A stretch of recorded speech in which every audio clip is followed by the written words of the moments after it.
Welcome to the Dwayne Kerrigan podcast, and I'm your host, Dwayne Kerrigan. With 35 years in business and close to 30 ventures across 12 industries, I've seen a lot. Amid the celebrity allure of entrepreneurship, many exceptional entrepreneurs remain shadowed. Here, I team up with these hidden talents to unveil their challenges and successes. Dive in with me to unearth entrepreneurial gems, learn from our experiences, and get educated. Dude, welcome to the show. It's finally I get you here. Yeah, I've been really looking forward to this, and I've always wanted to have you on the show. And, so ladies and gentlemen, we have Alvin Brown, who has been a friend of mine for at least 25 years, probably longer. I remember actually, you 25 years ago, we were both grinding it out. But I could call you at 4:30 or 5 o'clock in the morning. Usually back then nobody was up at that time, but I used to always say to people like, I can always call Alvin at 5 o'clock in the morning. And I guarantee you, he's sitting down in his office reading like quantum physics or something like that, which is so anyways, dude, welcome to the show. Guys, I got Alvin Brown. I'll give you a little bit of rundown. Obviously we've known each other forever, but there's so many things I appreciate about this man. I love him like a brother. And so he, in his early childhood, immigrated from Jamaica, with his siblings and his mom, single. Yeah. And my mom actually I came with her alone to Canada, and she left my 4 other siblings in Jamaica with families. This is like 1977, because she couldn't afford to bring everyone. So, but we know we had to leave. So she brought me because I was the youngest, and we lived in a 1-bedroom in Pickering. We landed here in Pickering, and we had a 1-bedroom, not a 1-bedroom apartment, 1 bedroom, 1 room. Yeah, we're staying with somebody, and it was a probably 9-by-9 room, and that was everything for us, right? So, and then 2 years later, she worked her butt off worked in a hotel, cleaning homes, whatever it might be. And she then brought the other 4 up, and we moved into a 3-bedroom. And so there's 6 of us in a 3-bedroom. And And you guys lived in significant poverty growing up, and pretty much. And at that time in 77, you're talking about, some massive cultural shifts from Jamaica coming Big to Canada. Time. Alone, by the way. No male role model, and no siblings to kind of support me in a way in this transition, being the youngest. So all my my brothers who were older than me, they all stayed back. My sister, who took care of me, they all stayed back. So I'm home alone a lot because my mom's working. It was, and then, your language, right? Today, I always joke about this. Today, speaking Jamaican today seems a little trendy. You'll see it on some things. Everybody love, yeah, man. Everybody loves the Jamaican, right? It's kind of, you can see it on TikTok. It's a little trendy, Jamaican this. But back then, man, coming up here, you're getting teased because everything, I should have went to Newfoundland, which is a place here in Canada, where everybody said tree and dat and ting. Because, man, I used to, back in the day when they used to do the spelling, they used to go around the room and you're looking at, you get a paragraph and you have to read that paragraph. I hated that because I'm always looking ahead thinking, when's my paragraph? Because I got to practice the THs, the, thing, and to make sure I get the thing, the, that. But as soon as it get to me, dear ting, and everybody would be looking and laughing. I'm like, oh, damn. But screw that. Yeah, like, damn it. I practice it too. There, that. Wrong paragraph. Shit, that's not the one. Anyway, so it was, huge, and getting chased home. Kids are, they'll be in the 70s. There's no political correctness going on in the mid 70s, late 70s. You just have to deal with it, right? So it was, but what it did for me was it taught me to be adaptable. It taught me to be, really and truly, I understand where people are coming from, and I had to be adaptable and bend and learn to be resilient. So it was, as they say, if it doesn't kill you, it makes you stronger, right? And it did. Yeah, but you're one of the most resilient guys I've ever met. Like, even when you look at your education, and we knew, each other, we were friends, and it's like, when we first met, you were registered massage therapist, RMT. That's how we met. And you're like hands down one of the best therapists I've ever experienced in my entire life. And I've had a lot of therapies in a lot of ways. But I mean, from a actual therapist, like physical therapist, you're like the best. And we can get into that because you've had some of the, best clients in sport, that you've been hired by. But then, while you're, you've got had 4 kids, sorry, you just recent passing of your oldest son, Cammy, on March 6th, and which was, whole other story. Horrible. Yeah. We may talk about that if you're up for it. I'm up for it. And then, but then, you're raising 4 kids, you're married to your wife, Susie. And, to me, you've always been a role model of this guy that just has this resilience and this perseverance. And you're, have 4 young kids at home through the years, and then you go back to school and you get your degree in psychology, and then you get your NLP certification for being a practitioner that we did together. And then you then become an osteopath. And so it's like, you're just a constant learner. And I'm not kidding when I said, like, you would be the guy that would be reading, like I would come and, you would work on me and we would chat about, like all types of technologies, and you would, be talking science, and you're just an avid learner.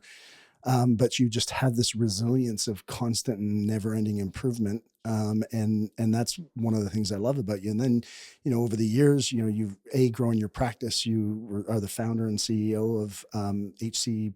I always call it the Center for Healing and Center for the THCPP. Yeah, exactly. Right? Yeah, exactly. So the Center for Healing Peak Performance. Yeah, exactly. And then you're doing some coaching, and you wrote a book. And then, which fantastic book, actually, I have it in my library, but, The Journey of Personal Greatness, it's a very practical approach, guys. If you're looking for like almost a manual to walk you through the process, but, inside the book, Alvin breaks down the 6 essences of, and I actually wrote them down, but they're mental, emotional, physical, and then the chemical, which is the body, how the body works, nutrition, and then material, finance, and then your spiritual. And so it's a great way, like kind of if you find you're lost and you're looking towards, moving, you have to move somewhere, move forward from where you currently are. This is actually a great book. And so I highly recommend that to anybody for reading it. But you got your own podcast too, right? So that's Personal Mastery Training Podcast. Yep, so if there's anybody's interested in, we'll give you all details at the end, but the goal is the story is like your pursuit of greatness over time. But then I think I just want to add one thing to this, before we get talking about whatever we're going to talk about today. But it's like, I'm a big fan of role modeling, and this is something that I talk about all the time on our podcast. And I would say there's a few select people that I look at when it comes to modeling, of how they model their intimate relationships and their family. And that's a place where, dude, I think like I put you on the highest pedestal of what you've done in a day and age where people are looking for the fast, gratification. You stick through the fucking long game like nobody I've ever met. Appreciate you, man. And so anyways, guys, Alvin Brown. Sorry for the long intro. No, I love you for that. And what's really great about talking to someone who knows you for that long is that they start putting a mirror in front of you, because when you're out here you're doing. I don't stop and go, I'm going to do this to build a resume or a legacy. I'm doing what's coming, right? And it's nice talking to someone who knows me. And I always say this, I can sit here and tell you all kinds of stuff, but the people that know you is the ones that you want to talk to, who can really tell, this guy's full of it, or this is what he does. And they know. And Dwayne is not a slouch at knowing people. So there's no pulling a wool over his eyes. So, I can come to him. I can come to my wife, who's, I've been with her for 41 years. Yeah. in December. When I say 41, I was like, whoa. In December, it'll be 41, and I can go to her to get the truth about who I am, and my kids will tell you who I am, and so it's yeah, it's nice, man. I appreciate you. Yeah, yeah, Yeah. yeah. Well, thanks for being on the show here. What do you want to talk about right now? I can start at the fact that where I'm at right now. So I'm transitioning as you talk about my business, and so for 30 years, I've been maybe more. Actually, I'm gonna just say 33 years. I've been started as a personal trainer. And I didn't have a lot of goals. When I was young, I didn't have the father figure as you mentioned earlier. So I didn't have a real big vision beyond high school. My goal in high school was to not go to summer school. That's my goal. So if you told me 55 was the mark not to go to summer school, I got 55. I missed I missed more days than I was at school. And so because no one in my world went beyond high school, as I'm thinking now, no one went beyond high school.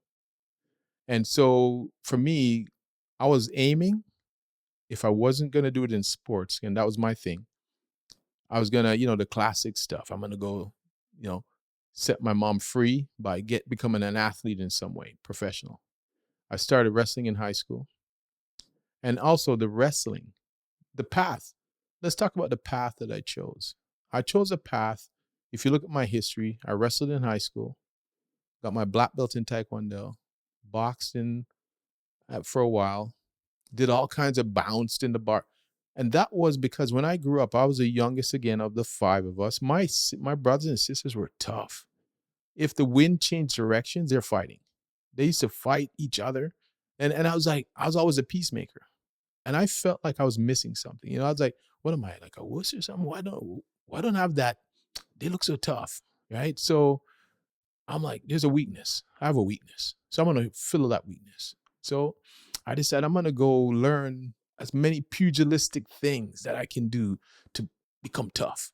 I'm going to be the best in the world, right? I'm going to be the best in the world at this. And wrestling's cheap. Yeah, they couldn't afford anything. What do you need in wrestling? In high school, a singlet. You could get it. No, and the school gives you the singlet that you wear. So I started wrestling in high school. And I couldn't afford to pay for anything. So cool. But it started giving me this, without sports, I don't know where I'd go because I didn't have any direction. I was sitting at home. If I went to school or not, my mom didn't care, really and truly. She didn't care. And not that she didn't care about me doing well. It was just not a huge emphasis. If I felt like staying home, she said, stay home. She just gave me this freedom. And but I didn't abuse it. I just knew it was there. And I just didn't go. So when I went to school, sports got to be the only way. Uh, who, who around me is going to university? And check this out. Check out a narrative I had. If a black person that I know went beyond high school, they're sellouts. They got to be sellouts. Yeah, that was my narrative. Because who goes beyond high school? I had black guys in my school who played rugby. I'm like, they're sellouts, man. So I had this narrative running that anyone who goes beyond it, and all my friends, they graduated. A lot of my friends graduated, went to GM, anything to do with the motor company. So the people that make the parts, they got jobs that are union, and that's what I was doing. My goal was to get a job, if it wasn't sports, get a job that union, and go easy. I tried out for different things, and I even tried to become a firefighter and a police officer, but just didn't fit. Those things didn't fit me. And so at some point, I knew I couldn't fit in the rank and file. My mind was, there's a part of me, and this is why you can't judge somebody by what you see them doing in the moment. In that moment, we all have something, and this is why I'm so interested in your personal greatness, because I know I have a guy right now who, you might listen to this at some point, maybe, but this guy always comes up to me and go, now he sees me, I'm 57 years old. He sees me and he says, can you believe you did this? There's the guy who used to bounce, used to can you believe you? In my mind, I'm going, he said it once and I took it as a compliment. But every time I see this guy, he says the same thing. I'm like, okay, now I'm taking it personal. What did you, was I robbing the bank or something? Did I rob you? Like, what would you think? You look at my situation. I was bouncing in the bar, doing my thing, trying to make a living. Why are you going on like I was robbing somebody? Can you believe you? See, people don't know what's beating in your heart, in your mind, right? And he didn't know I had a desire to be better. I just didn't have the resources, maybe the guidance, the role model, and I had to find my way in a way. So sports did it for me. Once I started to win, I won in wrestling, and wow, this feels good. Okay, set some goals. And I went on a team and we traveled to Elmira, New York, and we wrestled there, and it felt good. And you know, to be and I stayed billeted in people's homes, and all that felt good. I just kept stacking. So then, when I got old enough, I met a friend, my brother's friend, who his uncle, I think his uncle or his cousin ran a martial arts studio, and he said, "Hey, why don't you come?" So I went, hit it off with his cousin, and he loved me. So he said, "Hey, why don't you come in? I'll do you a favor and, give you a break." And so I could pay for it. So I did, and I did well at it. Got my black belt, traveled. It enabled me to travel to Europe, go to world championships. Everything I did enabled me. It kept growing me. Each thing I did kept growing me and gave me confidence. And I kept stacking. I had belief now, and I have self-worth, because each thing, setting the goals, going after it, me getting better every time. Every time I lost, I would come back and think about what do I have to do. And I love this. I love betting on myself. I love betting on myself. And we'll talk about a little bit about that in business too. That mindset in business. So anyways, each time I came back from these trips and these one win, I would stack a win. I would start this experience. And now I'm boxing in Cuba. I did a little bit of stint in Cuba. I wanted to get to the Olympics. That's my ultimate goal. For me, the Olympics, for me to become pro at something, I knew I wanted to go to the Olympics, because for me, the Olympics was like going to university. If I didn't go to the Olympics, I would have to be in bars, fighting my way up in Canada, maybe some small town in Canada, fighting for $100, do it. Because one club wanted to turn me pro, the Cabbagetown Club in Toronto. They wanted to turn me pro because they saw my potential. And I went there for a couple of times, and I just thought, man, what I've seen guys come in my club who are older and they're still bouncing around, having this wish they could become this, and I don't want to be like that. I knew I had to live. There's something in me that said I wanted more. So, anyways, when that started to fade, that dream started to fade, I thought, what am I going to do with my life? I had Susie, my wife. She was with me at the time. We weren't married yet. I don't think. No, we weren't married yet. But you're a teenager at this time. I'm a teenager, right? still 18. Yeah, you guys have been together since you were what, like 16 or 16. something? Yeah, she was 15. Met her. She, we're same school. So at that point I'm like, okay, I gotta get serious with my life. I know I had enough smarts to know that this is not gonna work out the way I wanted it to.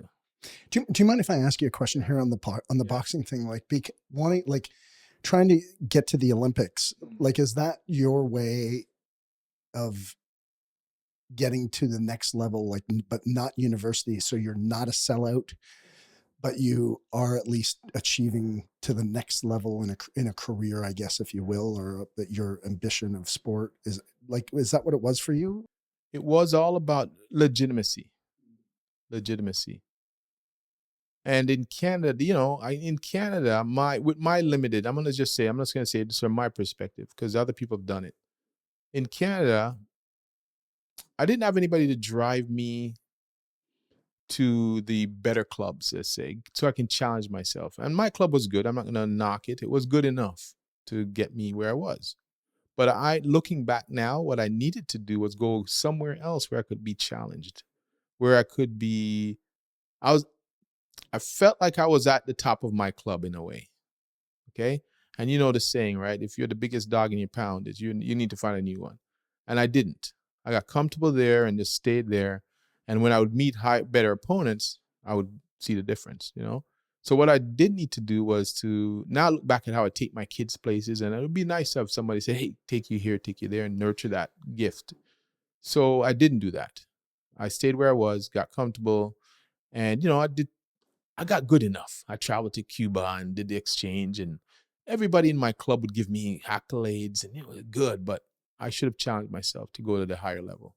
But I didn't. I stayed there, got comfortable, and then things started to fade a little bit. And then but I was pretty realistic. That's when I realized, you know what, this is not going to go where I want to go. What am I going to do next? What's next? Because as you talk about Olympics, for me, if I made the Olympics, it would legitimize me for whatever is next. It would give me the challenge. It would be that thing, that degree on the wall that said I made it. Even a Golden Gloves, anything. But I didn't have any of that. I was just fighting, local club fights and so on, and amateur, trying to break through, trying to do something to legitimize, and there wasn't that there. Taekwondo, I went to the World Championships. That's good, but there wasn't any. What do you do at Taekwondo at that time? There wasn't MMA yet. I got out of all of that when UFC was just starting. I look back now, 1993, I think it was, when the UFC started coming around, 95, 93, somewhere in there. And that's when I started my life, was then. Because when you think about my background, I had martial arts, boxing, wrestling, been perfect. Now looking back, but that's not my fate, right? So anyways, I had to find something to do. What am I going to do? Susie and I were thinking about family and, getting married, and well, how are we going to do this? Because she also had her own history. Susie could do a whole book herself on her history. Her mom's been married 5 times, and so on and so on. So I met her. The two of us met each other when we needed each other in a way, and we kind of boost each other up. Our challenges, I think, what galvanized us, what really brought us together. We both had challenges, and it brought us together, and kept us stuck together. So we support each other. So then I thought, okay, now this is where this fate thing happens, and some things you can't explain in life. I went to Cuba, and I'm watching the Cuban boxing team. They stayed in a compound, and in Cuba, although it's a communist kind of country, they still take care of their athletes really well. So they're in this commune, and they would, wrestlers are in there. It's like a commune of athletes. They'd feed them and house them and take care of them. And that's all they did all day was box, box, box. And I saw this guy taking care of them, doing therapy. And at that time, I never received therapy, ever. Don't even know what it is. Never, no, never. And I went over to him. I was interested in Spanish. So I ran over to him in my broken Spanish, his broken English, and we kind of made sense. And he said, this is what I'm doing. I'm like, wow. I'd really love to, whatever that is, I really love to do that, right? And at that time, I think I was personal training. I was starting to personal train a little bit. So I learned a little bit about the body, a little bit. So I came back to Canada, and I'm talking to a friend in his basement. I remember it clear. I said, hey, man, it's so funny. I was away, and this guy did this thing, and I don't know what he was doing, but I really would love to do that. And he goes, what? I don't know, man. He was doing some massage stuff or whatever he was doing. He goes, hang on a second. He went over to his night table, opened it up, pulled out a brochure filled with, it was from a massage school. It had all the OSAP. In Canada, we have our support program, Ontario Scholarship. You can apply for it, and you get funding to support you. And so he had everything filled out. Everything. You sat down with them, had it filled out, sitting in his night table. I came home, telling him about it. He goes, here, you can have it. Okay. Looked in it. Wow. Took action. I'm off to the school. Bada bing, bada boom. I'm in the school. I'm learning this thing. I went crazy. This is when I went nuts. Because now, although my average coming out of school, high school, was 58. That's my average. As I said, don't go to summer school. That was the goal, and I didn't. I met the goal. D for diploma, baby. Get me out of there. I just don't want. And again, we miss my Susie. She was in the gifted program, so she went up to. She was in. I was in grade 11. She was in grade 11. She should have been in 10, but her mom put her in the gifted because she was very smart that way. Good memory, remembered everything. By the time her and I met, by grade 12, she was down in my level. We missed so much school together. Anyways, I ruined her basically. Yeah. And but she did her thing. And so anyways, when I started to look at this, when I started to decide I'm going to go back, you know what my marks were in university, in massage school? 80s and 90s. 80s and 90s. And it just shows you that potential was there, but I had narratives. I had lack of belief in that thing. And it showed me the intention. When somebody guides you and sets you in place and you get that confidence, you build that confidence. So here's a guy who's getting 58. Now I'm getting 90s, 80s, and 90s. One class I got 99.5. The teacher wrote on the note, said, "Note, I have to put you at 0.5 so you don't stop trying."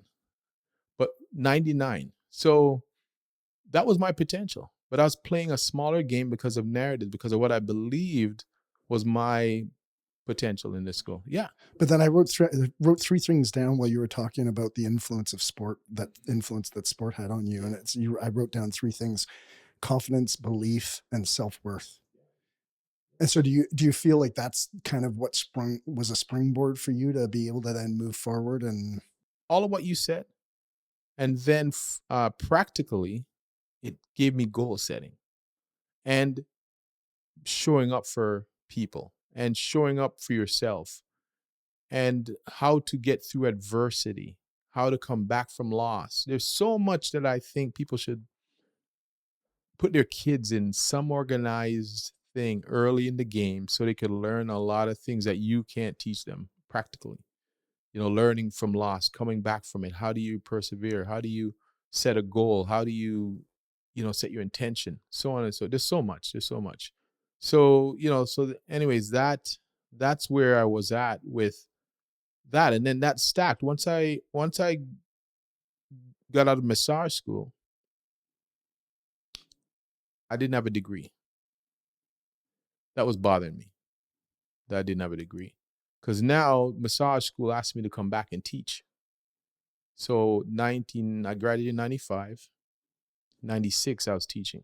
I told them, I'll come to teach on one condition: no admin. I'm not doing any. If this is a practical course, me showing them hands-on, I'm in. If you want me to do any kind of reading and all that, I'm not doing that. They said, okay. But of course, I get to the school, they con me. There's admin. I got to create this course. Apparently, the teacher that I'm taking over his sports massage class, he left and didn't leave his curriculum. So, can you create one? Me? Wow. Yeah. A year out. A year out. Year or two out of school. A year. Yeah. Wow. Didn't even make 2 years yet. They want me to do curriculum. I'm like, what? So okay. Part of me too is also a yes man. Okay, fine, let's do it. So Dwayne, here I am teaching this class on the board, writing stuff on the board. And the students put their hand up, sir. Your grammar isn't right. You have a, like for instance, an apple, a apple. You need an and there. That's an apple. Oh, okay. My bad. And then I was thinking, I got a weakness. I gotta go fix that. Now I got a weakness. So I got to go fix my grammar. So went back, fixed my grammar. My classes were selling out. I was starting to also teach outside and traveling in Hong Kong. I was teaching and, so things were going well. Once I found a weakness, things were going well. So here's a guy again who, no, thank you. Now I'm teaching. And that also extends into me writing the book. My mentor said to me when I met him, write a book. No, I'm not writing a book. You know how long it took me for me to say yes to writing that book after he bugged me for probably a decade? Yeah, or give or take. And I finally said, okay, fine. To please him, I wrote the book. and the book's free of grammar, uh, bestseller kind of thing. So again, we have to check ourselves, man, on our narratives about what we can and can't do. And sometimes you need a challenge to push you, right? So from the massage school, stacking is my theme here. Stack, stack, stack. Once I graduated from massage school, started teaching. I didn't have the degree. I started taking a lot of courses because I was curious, as you say. I took right out of school. I got my nutrition, holistic nutrition, because I saw this integrated. I had this integrated approach in my mind, and I realized that people need. Once I took the introduction to nutrition course, I didn't believe in supplements. Didn't believe in supplementation. None of that stuff. You got what you need from food. What do I need to do that? But they did introduce it to a mini nutrition course. And when I did a questionnaire, I found I was deficient in vitamin C. So I was like, oh, okay, because my nose always bled. But I thought, the weather, it's dry in here. But I realized I was vitamin C deficient, so I started taking vitamin C. No nosebleed. Okay. So nutrition is important. Started to do nutrition. Maybe supplements are. Maybe supplements are important. And I understand now. Now I understand what supplements mean. You can't get it from your food, so you got to put it in, right? Who thinks they're going to get everything they need from one orange or from, I didn't eat enough green leafies, and if you're not going to do that, you got to supplement, right? So got my nutrition. Then I'm curious about acupuncture and Chinese medicine, how they tie together the earth and our body. So wood and metal and the lung, and wood is the liver and the so on. And they started to tie these things together. I'm like, oh, I love that because it brings us back to nature. So I studied acupuncture. I got my diploma in acupuncture and Chinese medicine. So I went and got that. So curiosity again, people are coming in, and I got an energy. What's this energy thing? I don't believe in that. It's like woo-woo. But I'm feeling something, man. I put my hands on people, and after a while, it's like what Tony Robbins said. You'd have to be an idiot after this long not to know there's something going on. So I put my hands on a ton of people, and there's something going on, man. There's something else that lights us up. There's a force in us. I always say when we're born, the first time they write down that you're born is when you cry. So you take the first breath and the cry happens. Okay. Born at 1:30, whatever. And then the cry happens. Boom. You're born. Then when you die, if you die peacefully, you say you take the last breath and they write it down. Last breath. So in between that is this thing that animates us, this energy. And they call it different things. Chi, right? They call it in cranial manipulation, they call it PRM, your primary respiratory mechanism. They call it different names, the breath. So this thing is in us. So again, I put my hands on people. There's something. And I'm very logical. I'm not going to go jump in and, oh yeah, it's this. I'm like, what is this thing? This thing that animates us. This thing that when you're there when somebody passes away, you realize the minute they pass away, the second they pass away. And I've been there with people who have. This thing, this meat suit sitting here, it's void now, Yeah. right? Yeah, I love that saying, meat suit. Yeah, right. The meat suit is void. It's now nothing's in it. Like that, we intuitively know. When we cry for the loss of the person, but not for what we see. We kind of know, right? So what is that thing that I was talking to a client last week, and I was saying, look at your hand.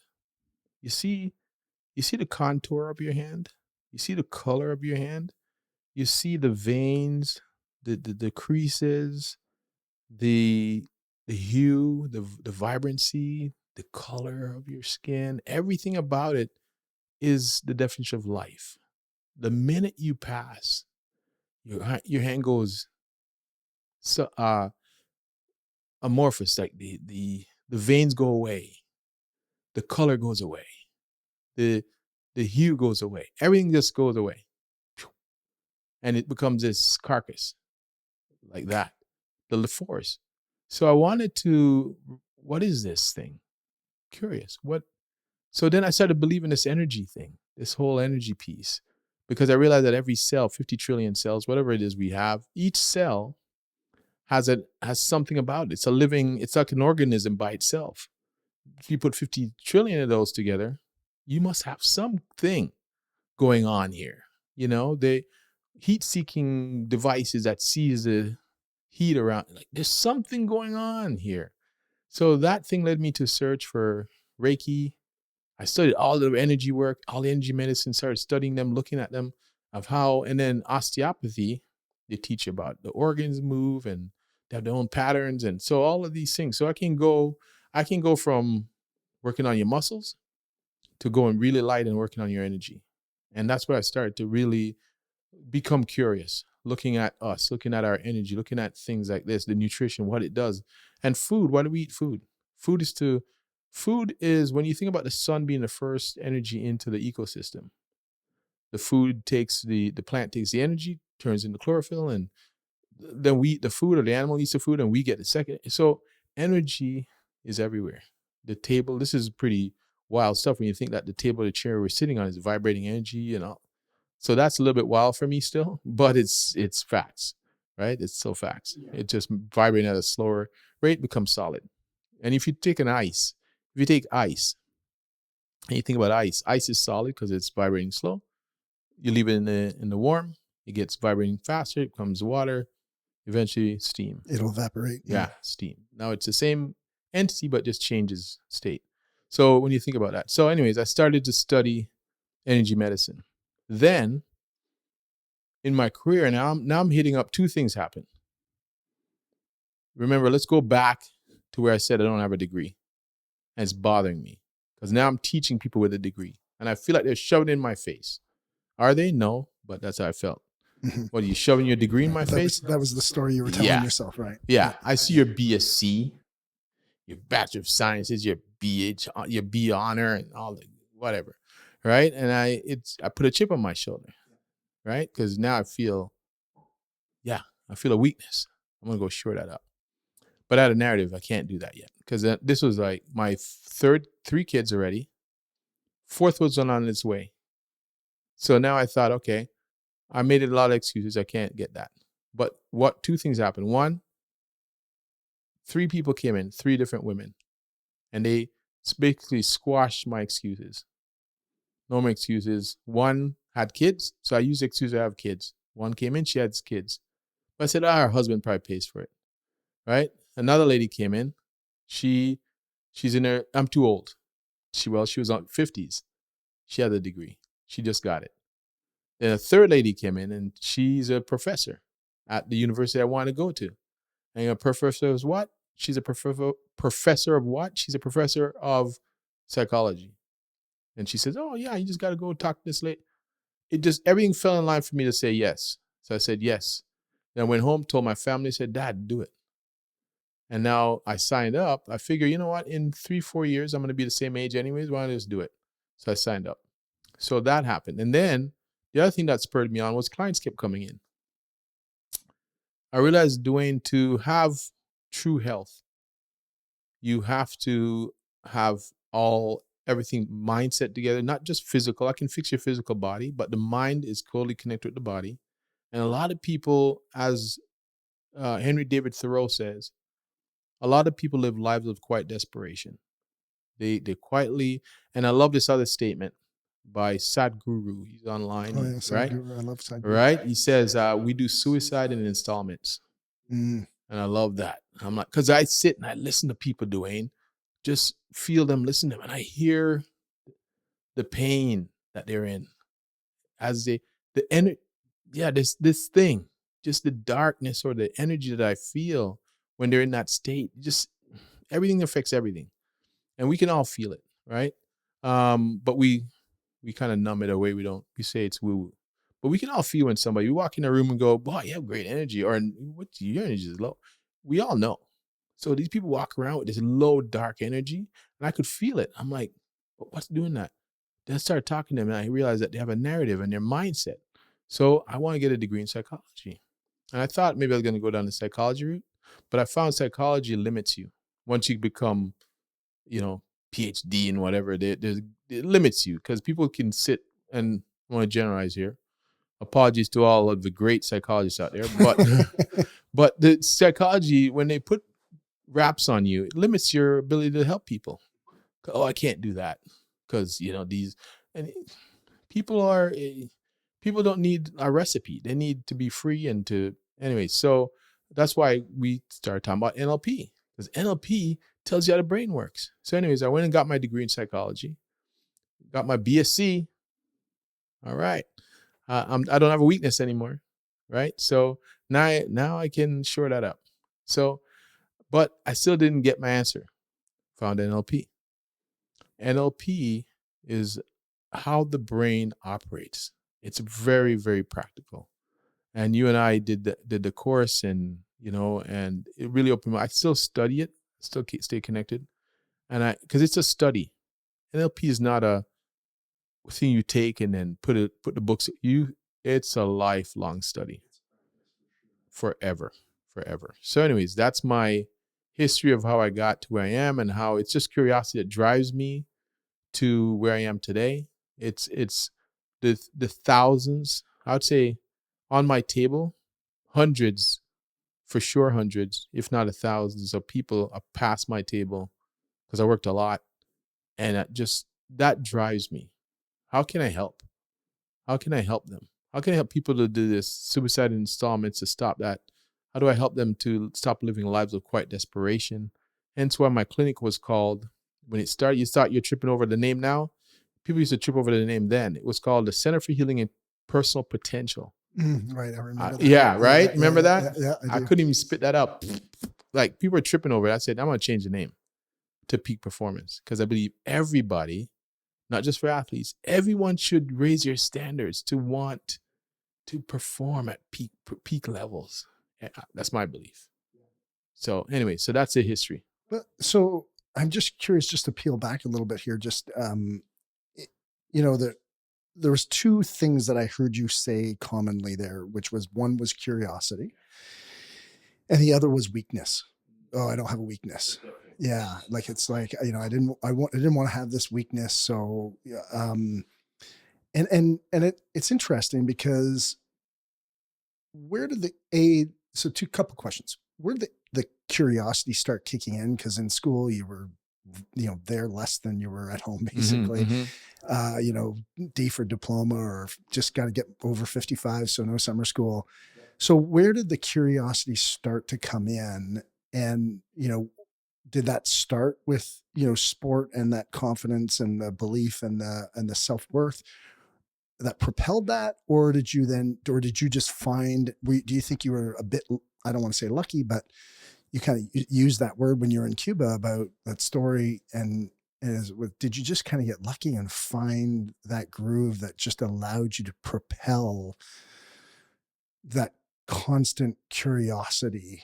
Because there's a lot of people who get into RMT and that's where they stay, but you were never that guy. You were always reading, and that's why you treated some of the best athletes in the world, like especially in the bodybuilding world, you have treated every significant top Olympian and competitor in that entire sport. People are flying you all over the world to treat them. So you really kind of honed and mastered that skill through what it sounds like to me is curiosity, constant curiosity, and this driving force of trying not to have any weaknesses. Right, exactly. And so, to answer your question, and you will resonate with this answer, I don't seek to be smart. I seek to be wise, right?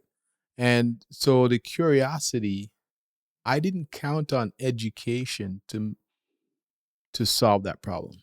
I was curious because as a 9-year-old sitting at home with nobody there for 2 years, I'm curious about, why am I here? Why do I have to live in this? And then when my siblings came, we're living in a condo. Yeah, I think it was an apartment. It was an apartment, and the cockroaches, and then we moved from there to live with my brother because we couldn't pay the rent. So we moved out and moved down to another government subsidized housing in Toronto. And there was a 2 bedroom, and we were out in the living room in the pullout. So there's probably about, 7 or 8 of us in this 2 bedroom. And so Dwayne, and then you go in the elevator and there's people pee in the corner of the elevator, and there's spit on the wall, on the buttons. And so Dwayne, I'm wondering, man, why am I living like this? Like, and I was young, right? Couldn't do anything about it. I'm just tagging along, but why am I living like this? And why, so you do a lot of thinking. So my curiosity comes from early. Why? Why am I living like this? Why? How are these? Asking questions about everything. And I think that's where the curiosity comes from, the natural, about people. So my passion is people. Why do I have to live like this? And then me changing myself. How did I do that? And people always ask me, how did you do it? Right? So, and I had to think about that. So yeah, my curiosity comes from us, being interested in us in so many ways. And then it accelerated when I started working with people, intimately with people, instead of just being an observer. Now I'm in the game with you, and I'm learning. I'm curious. Why, Dwayne, man? Why? And even if why do people do that? Why do people do what they do? They know better. So I started realizing that we have 2 brains, right? We have the neocortex, a new brain that's logical, that executive functioning. It's smart. It can rationalize. You get PhD doctors who do stupid stuff, right? Why did they do stupid? Because the old brain, the paleo brain, the animal, the reptilian brain runs. It's the base brain, and it was there millions of years. Fight, flight. It looks around. It finds food. It has sex. It procreates. That's there. The new layers that are built on top of your brain, they're fairly phylogenetically in order. They're new. So they can get knocked out under stress, drunk, whatever it might be. Put somebody under stress, they really revert to just the paleo brain, because this is so fragile. So then, but it can be controlled by what we put in, right? Intentionally, what we put in every day. This is where this being intentional. Again, you get somebody drunk. What do drunk people like doing? Look at drunk people, plastered drip people. Fight, run from something, have sex, and eat. Set shit on fire. Do right. whatever. Do stupid shit. Yeah. Right. Do stupid shit. So, So then the old brain kicks in, because it's always ready to work. It's always, I did a podcast that said we're one decision away. I have 41 years with Susie, but I'm one decision away from ruining that. I'm one decision away. Your business, you're one decision away from either excelling or killing it. Always, every time, you're one decision away. And that decision, Dwayne, is the personal mastery.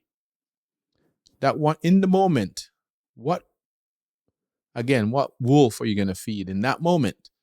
One decision. One. I remember, oh man, there's been so many one decisions. I remember Cammy one time, my oldest. We were leaving. We're in this house, and you may remember this house. We bought this big home. The kid gets it. Yeah, I get the 5,000 square foot home. Bought it. Yes. But we bought the wrong home. The thing was leaking. The basement was leaking. Susie took the brunt of it because she made the decision to get it. So she really took it hard, right? It was sent her like I've never seen her go off like this house, right? And so we finally get the house sold. And by the way, on top of buying the house, we didn't sell our whole old house. So we're carrying 2 homes, and it wasn't good. So Susie was in this way, and we sold the house finally, the big house. A blended family bought the house. And now my other son, my second son, Dell, he has to play baseball. So it's far away. So we're going away for a baseball game. My oldest son said, Dad, can I have a couple people over? Sure. Why not? This was the time of texting was just kind of starting. So I guess he texts people. Well, they text other people. So I'm sleeping at the baseball game. I get a call from my phone blew up. What's going on with my phone? I wake up to see this thing blow up. My sister's calling me, Cammy's calling. I miss calls. I'm like, what the hell's going on? So I call. Well, they almost wrecked the house. All these people came over, all punch hole in the wall. They smoked in there. They stole stuff. And so Cammy called the cops. So, and now he's feeling really bad. So Dwayne, Susie was livid, right? And she'll probably kill me when she hears this. But she was livid. And I'm like, okay, Susie, listen. I know what it means to you. And we were almost out of this place. And now it looks like we're like bad. Not going to be out of this place. Yeah. But I said, we got to keep our heads cool. He feels bad enough. We just got to keep cool about it. Like, and she wasn't good about it. She's a mama on fire. At that stage. She was a mom on fire. Yeah. And I was trying to keep her calm. And to the point where we were getting into fights. Well, if you're going to take it, right? So anyways, but I was telling her, listen, at this moment right now, we have a decision to make. We can go in there blazing and give him all kind of hell, or we can go see that he called the cops. It was an accident, and we just gotta let him go. And so cooler heads prevailed. She listened, and we kind of let him go. Because Dwayne, that moment in time, if we would have made the decision to go with anger because of frustration, I get it, man. I'm in it. I'm the one who's going to be carrying this mortgage, these 2 mortgages, and working, and the business just started. It was tough. But I'm like, we can't do this action. We got to cool it. So anyways, we did. And it was the relationship between, and now looking back, as we talk about my son passing, Dwayne, I would have feel even worse now if I didn't in that one moment. And we'd have changed the trajectory of our relationship, by the way, in that one decision. So we're always one decision away from either turning up or turning down, but it's always one decision. So whatever you build can be one decision. So, so that's kind of where that's what this mastery piece comes from. This brain, the 2 brains that are working. My goal is to take the space between stimulus and response and widen it. Because in that space, Dwayne, I want time to think. You and I have been through some stuff with the business that we did together. If we let those stresses, that business come to a boil at one point, right? When you and I even were like at heads, we had to step back and let cooler heads prevail to preserve our relationship, right? Because it was hairy at the time. So again, my goal is, what's that space between stimulus and the response? And can I widen it? So in that space, I can make the right decision. Because some things you can't turn around. Once you say them, once you do them, it's a little bit more difficult to turn. I'd rather take that space and be quiet and make sure when I make the decision, it's the right one and there's no looking back. Yeah, let's talk a little bit about that. Like, how do you evaluate that? If listeners kind of tuning in and they're like, okay, this makes sense, but I mean, it always makes sense, but it's the putting it into practice, right, is that process. And I mean, look, like, the industry that you're in, the clientele that you service, you could be, you're right. You're one decision away from fucking up your intimate relationship. And I'm sure you've had a gajillion women who have, tried to put themselves in a position, because Alvin's a great guy and he's, whatever, you're a masculine man and all that stuff. But how do you exercise and create that distance between stimulus and response? Great question. And don't forget one other thing that, Dwayne, I'm married. So some people use it as a little, can I break that up? Can I? Mm-hmm. Right? So Yeah, it's not just you; it's just the challenge. the challenge, yeah, it's not Yeah, not right. another, It's not but us. no, not us. It's like, whoa, okay, that's a challenge, right? So yeah, so great question. You know what? It takes a time when you have smaller decisions. I wouldn't do it on a big decision. So I believe in this idea that don't get through it, get from it. So as I go through life, and journaling is a big one, Dwayne, I start to introspect. See, here's the thing: if you don't get from an experience, say if you go through struggles and you only get through it, I feel you're bound to repeat it over and over until you stop going through it and get from it. When you get from the experience and go, why did I do that? I caught myself doing that in the case of my finances. Every time I would level up and raise my finance, I would do some silly ass shit that I know I shouldn't do, like the home I told you about. I know I shouldn't have bought that, but Dwayne, I was ahead. I was ahead a little bit. Risk it. I can work harder. You see, I know I shouldn't have done it. So, but I did it. And then as I'm going through it now, I'm like, why did I do that? What I can blame the real estate guy because he did actually coerce me into, oh, don't worry, well, let's go in at no conditions. We can sell your home. And I'm like, I know I shouldn't have, but okay. I said, okay. And now here I am. I didn't sell my home and now I'm holding two homes. He's got the money, he's gone, and I never talked to him again after that, by the way. So, but I knew I put it on myself. Why did you do that? Because Dwayne, I was getting comfortable.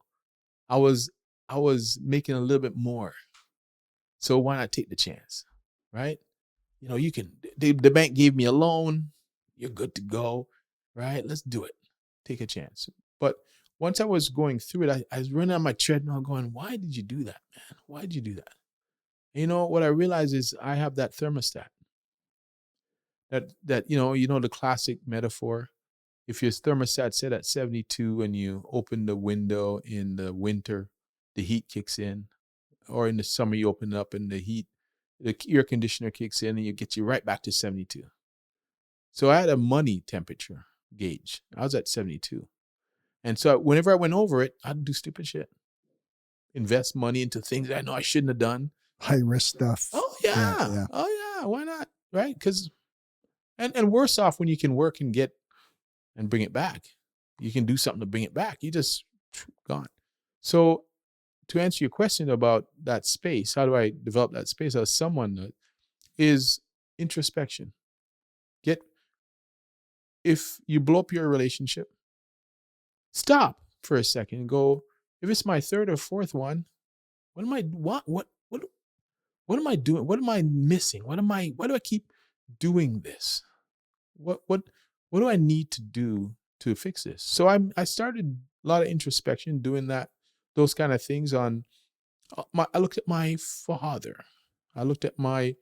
I saw no good relationships, by the way, growing up. So it's funny that I'm with Susie for 41.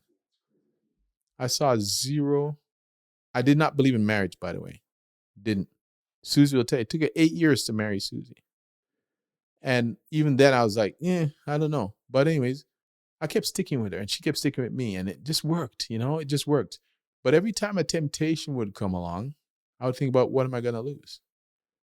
I remember when Cammie, before he married his wife, he and I went to dinner and he said, oh, Dad, I'm really thinking, am I too young? I still, should I?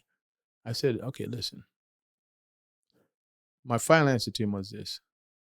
Could you live without her? Could you live without her? Can you see her with someone else? If you can, then cool. Then don't do it. But if you can't see her with someone else and you can't see yourself without her, then it's time, right? So when I think about, say, Susie, and we've been so cool since so many And that's the thing. We're just cool. Like everything's just, she gives me freedom to do whatever I want. Hey, you guys have a beautiful relationship. Like what you've fostered over the years is unbelievable. What am I going to do, Dwayne, though? Like if you, because we all know, right? You get into a new, you don't know what you're getting. So it's, so the answer is introspection, a little bit of use that space. Start to use that space a little bit. Is this the right business decision? Is this the right relationship? Is it me, or like just do some introspection? Don't just act all the time. Because remember, some things we can't reverse. You can't say sorry every time. It's gonna stop working. You can't, that person, once you hurt them, you may not get them back. That business, you get into it and you may not come back from recovery, or it may take you a while. So the space between stimulus and response. And that space is for you to think, talk to a mentor. Get a different perspective. You said something that I use constantly. So you lent me a wisdom. I stopped calling them quotes and I call them wisdoms, because they're pieces, right? There's pieces that people left behind. If you think about a quote is not, we just use them as a light thing we share on the web, and we say them, but we don't live them, right? But I call them wisdoms because they're wisdom that people left behind. So the wisdom is this that you said, and I use it all the time. You can't see the frame of the picture that you're in. Okay? And I use it all the time. I think I own it now. Anyways, yeah. So you can't. You can have it. It wasn't mine done, anyway. Done. I'm owning it. I said it enough. I took the wisdom from somebody else. Exactly. So I said it enough. It's mine. So anyways, you can't see the frame of the picture you're in. So that's why we need someone, a person we talk to who is they can tell you, hey man, you're screwing up. You're screwing up. Let's be truthful. One of the things in my business that I got from a mentor, he says, Alvin, what do you want? Because my goal when I started my business was I'm going to open up 5 locations. You know that, actually. We were going to do that, right? I'm going to open up 5 locations, Dwayne. All over the world, by the way. 1 in where I am, Pickering. 1 in Toronto, Vancouver, Dubai, and New York. Just watch. I got a lot of energy. I'm going to do it. Well, that was 18 years ago. And now I'm down to just 1 location. And I'm good. I'm good. So the mentor said to me, you got to figure out two things. 1, are you an income producer or you're a business builder? Which one? Because you got to figure that out. And I was an income producer. I'm great at income production. I suck at business building. And you know what? I learned something from a thing I talk about this too, Dwayne. Give this to you. During one of our closed door workshops we did, that group that we did, that think tank, you had me do a closed eye meditation. And I said something that made me get an epiphany. You're drilling me on my money issues. And I remember closing my eyes and you asked me a few questions and I shout out, I don't care about the money. What? I don't care about the money. I'm like, whoa, I'm running a business and that's my narrative. I don't care about the money. What am I going to go to the bank and tell them I got karma points? I've been good to this guy. Can you give me a loan? No, they want to look. If you're going to run a business, it's about the money. And that's when Dwayne and I realized, whoa, man, I got a problem here. No wonder I'm always running lean. I don't care about the money. Whoa. So then how am I going to open up all these locations? So then roll it forward from that to where now this guy says, which one? And then the guy called me out. Is it your ego that makes you want 5 locations, or do you really want 5? Not my ego, man. It's not my ego. I don't have an ego. And then I went back and I thought about it. Introspection. You know what? Yeah, it was my ego. I wanted to tell Dwayne that this kid from Jamaica now have not 1 successful location, but 5. And I opened up the second one, went back, reverted. I opened up this. I kept pushing this thing up this hill. And it wasn't mine because I'm not a business builder. I won't do the things. I find I won't do the things that business builders do. People would always tell me, Albie, you need to look at the rooms. You got 9 rooms. So if you calculate and you do the math, and each room is worth this, and and they're right. That sounds like something I would say. Right. And you probably did tell me that. Actually, you know what? You did tell me that too. I think I did. Right. Yeah. Dwayne, you were talking to me. You know what I heard? Income. I didn't hear you, man. Yeah. I was saying income per square foot. I think is what we were doing. Yeah. Dwayne, I didn't care. You were telling me I did not care. I just knew I didn't care about money, man. I just wanted the passion. I should care. That's how I pay my bills. And you were right, but I didn't care. And that's when I realized, Dwayne, I'm not a business builder. But what I will say this, I will say, what I think you are is a people changer. And that to me is like, is been your gift. But sometimes we start driving, the right vehicle on the wrong road, and we don't necessarily know exactly, where we should be. We just read a book and go, oh, okay, I should do that. And I did read a lot of books in 2000. In 2000, I was worried about my working for money only. And I was looking at passive income models. Right, I was all into passive income because I have a family, and if I get hurt, I won't get any money. So I started looking at income properties, rental properties, investing in stocks and commodities, opening my own business. Internet was just coming around, so I was looking at the internet and how do I build a website that can drive pay-per-clicks, and I was looking at all this stuff. So I think that's where you're right. I got this narrative, and I wish. And you know what? Sometimes you told me things, and you're not ready to listen, So it's not even beating yourself up about, I wish I wouldn't have. I'm not listening to that, man. I just had my vision. I'm going to go do that. And I don't care about money, but I'm going to open up 5 locations, though, Dwayne. But I don't care about money. How would that work? Yeah. So, yeah, no, so I think to round back to your question, though, is the idea we do need to have that. See, if I didn't introspect and go to groups like with you and do all these self-reflection, Dwayne, I just keep making the same decisions, man, and not really realize because I was too busy blaming the world. Oh, it's their fault. It's a real estate guy's fault. He sold me the wrong home. Well, I said yes. You didn't put a gun to my head. I said yes. Right? The person comes in, the temptation's there, and I say, oh, it's their fault. They tempted me.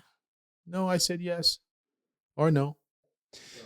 I love that quote that you said, like, don't get through it, get from it. Like, it's so, but the takeaway here for me is that constant learning and that constant personal development of changing your thinking, changing the questions that you continually ask yourself, evolving, the thought processes and the different strategies. And I think, like, when you said, like, your exact words, I can't exactly remember, but like creating the distance from stimulus between the two, stimulus and response. And it's so, like, because you've known me for years. Like, I've shoot from the hip, like, quick, and oh yeah. I've done made some incredibly stupid mistakes. Fire ready aim. You're like me. I'm a little bit of that too. Yeah.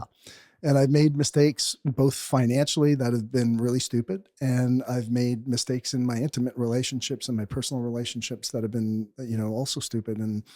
And because I didn't have that mechanism trained, to create, I call it, the distance between, not stimulus and response, but time and distance. Right. Yeah. Right. It's like creating that time and distance from cause and effect. And it's like, it's critical piece. Yeah. So, it's huge. It's huge. It's everything. In my opinion, whenever I don't like to use the word screw up, but because, to err is to be human, right? No one's perfect. If to forgive is divine, as Shakespeare, I think, said, right? So we all screw up in a way. So the goal is to learn from it, though. Again, if you refuse to learn from the mistake, I think you will repeat it. Hence, we have the people who are in, let's take relationships, the woman or the man who finds the same partner, change the name, same partner. They didn't stop to realize, whoa, why did I, it's now Bill, John, James, and they're still the same abusive relationship. Why do I keep choosing these people? Right? There's a need, as you know, with all the work from Tony and Ra and the NLP. There's something we're missing or something we need, 6 human needs or, whatever it is, right? So, yeah. I hear you use the question why a lot. Is that something that's subconscious or conscious for you? Like, is that a process? Like, Yeah. And you know what? The beauty, so that why goes with a little bit of a caveat. The why is asked when I want and enters something logical. And here's what I mean. So with the loss of my son, I don't ask why did God do this or why did it me or why, because there's no answer to that. So I stay away from that. But I will ask, why did your ankle go over like that? You know what I mean? So things I can extrapolate and find an answer for, why did I buy that house when I knew I shouldn't? But I don't ask questions about why did this happen to my son? Why does the sun come up this? Things like that. I don't ask questions where there's no there's no answer to it. mm-hmm. Or the answer is out of your control. Out of my control. Yeah, there really is no answer to why this. Is it God? Is it fate? Oh, why did so the why is a double. For me, the why serves as a double thing where why is the cup round? Why is this round? What was the purpose of having this round? Right? And even in the energy, why is a person suffering like this? And so that sends me on the course of finding out that answer. I like the distinction there because I had a mentor once said to me, never ask yourself the question why. And I was like, yeah, well, I've often asked myself why as well.